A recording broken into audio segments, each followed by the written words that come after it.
Selamat pagi. Hari ke 3 perjalanan. Ini sudah hari ketiga ya. Cuaca bersahabat ya, nggak seperti bulan Juni kemarin. Nah, cuacanya bagus ini. Kapal kita sudah mulus. Yang kemarin yang bilang kapal kita karat sekali ya, ini step by step kawan. Jangan lihatnya sekarang. Lihat dulunya bagaimana jeleknya. Nah, lihat tuh, kalau sudah diperbaiki, udah dirawat dengan baik, bersih. Nah, namanya kita muat batu bara ya kan. Tuh, yang kemarin di Palka 4 yang karatnya bukan main, nah udah dibersihkan. Ini aja, makanya tugas kita itu jangan mengeluh, kerjakan saja. Ini hasilnya. Nah, mantap kan? Udah oke. Nah, kru ya, inilah yang penasaran di kapal ya kan, kegiatannya apa aja. Nah, nih lagi ngecek grab Janus, wirenya. Kita cek, ini kan baru juga, alhamdulillah.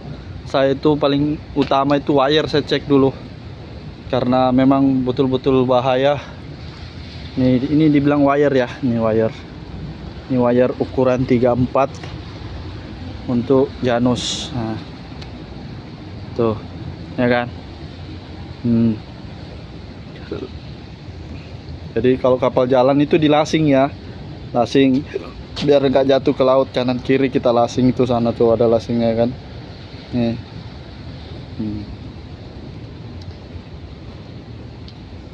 Tuh, boleh. Nah, yang kemarin juga udah karat, udah. Nah, ini harus rutin dicek, percek. 3 bulan atau 6 bulan kita cek lagi. Nah, ini ban bagus, ini bersih.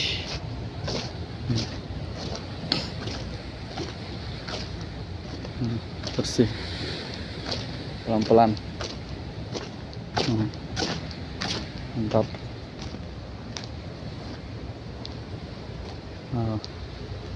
Smack, begitupun juga smack. Nah, ini smack.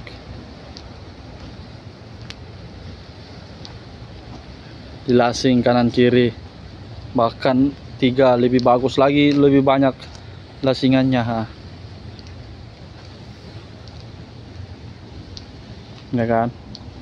Nah, ini juga kemarin yang karat udah bersih, pelan-pelan. Sisa ini ke belakang.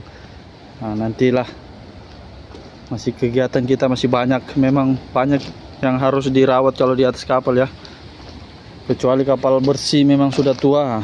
Mungkin ini aja sudah mantap lah ini sampai ke depan. Nih, jangan lupa dilasing juga ya. Ini keadaan di kapal tuh, kapal jalan.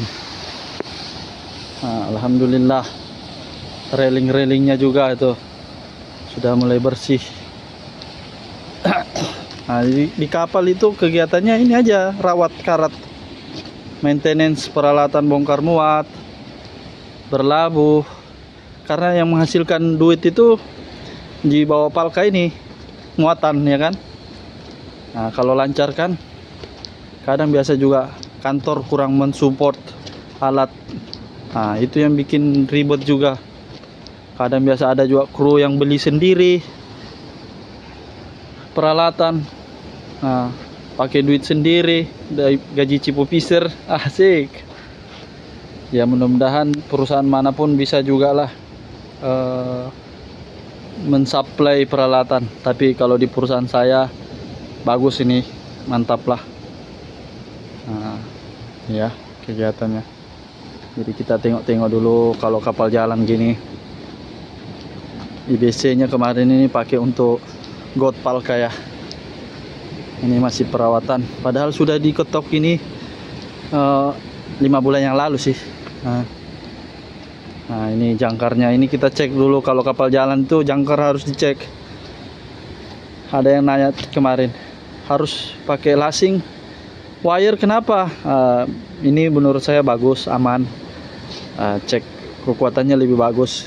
Ini kalau ditanya kenapa nggak pakai wire, ya sudah ada wirenya. Tapi kadang wire ini sudah di grease di luar, di dalamnya nggak bagus, resiko. Tapi lebih bagus lagi kalau didobol. Nah ini kekuatannya bisa 15 ton ini. Untuk jangkar kita cuma 10, ditambah dengan stopper. Bang, kenapa banyak lumpurnya bang? Ini sudah ada namanya di sini apa, air jangkarnya. Jadi air jangkarnya itu kecil di sini, tapi udah dibuka di sana. Jadi nanti kita sampaikan orang mesin. Kadang juga kalau kelamaan kita tambahi lagi pakai selang nyomprot ke bawah. Nah gitu. Kita lihat kondisinya, ini juga pasti banyak lumpur. Ini cuma di segel pertama aja sih. Nah, kita cek-cek juga jangkarnya aman atau tidak. Itu pengen lihat jangkarnya ya. Takut juga kalau HP-nya jatuh. Nah, ini jangkarnya ya, aman atau tidak. Nah, itu jangkarnya masih aman ya. Nah, lihat ya jangkarnya ya. Nah, gitu aja dulu. Nah, oke. Tali-tali.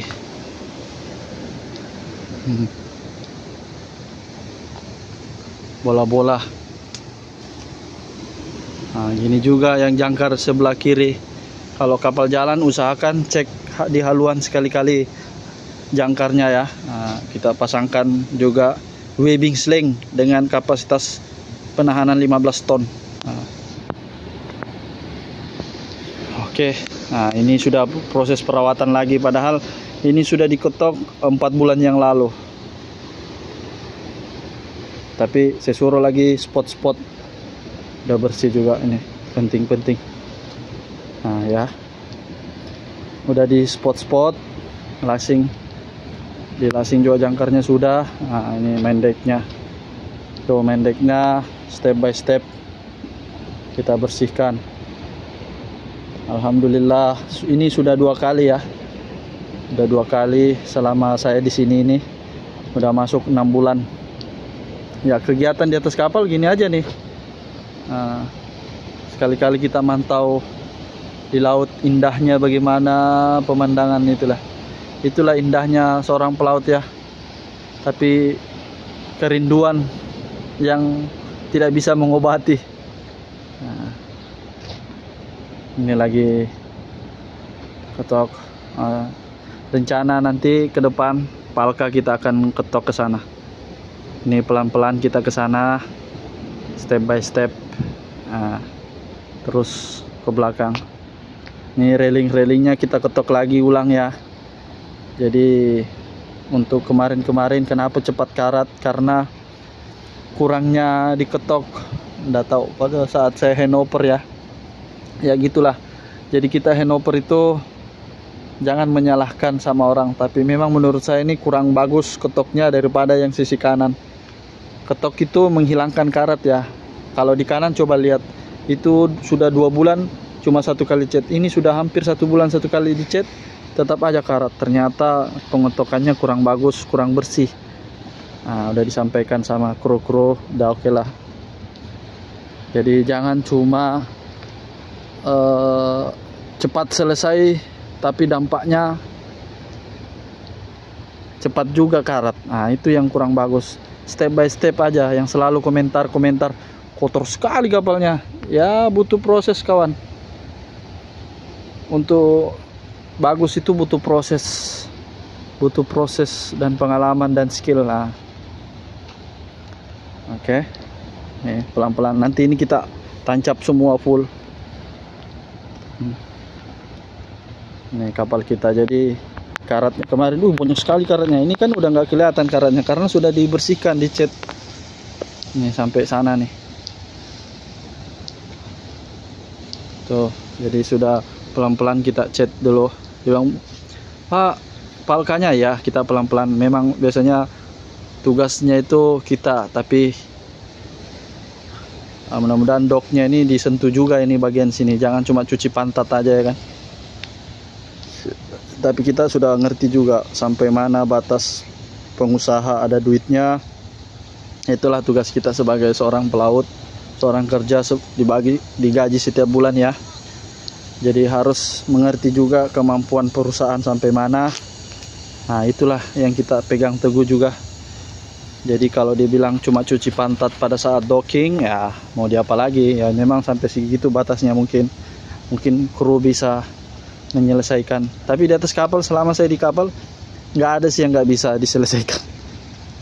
Kalau saya juga mungkin sebagai pengusaha meminimalisir pengeluaran, yang jelasnya bertahan lama. Itu salah satu perusahaan saya juga ini pada saat COVID ini malah dia beli kapal perusahaan saya, daripada perusahaan-perusahaan lain yang banyak collab, malah perusahaan kami beli kapal, tapi bukan kapal bagus, tidak bagus lah, sederhana lah, umur 15 tahun ke atas lah, ya wajar lah sebagai pengusaha di Indonesia ya.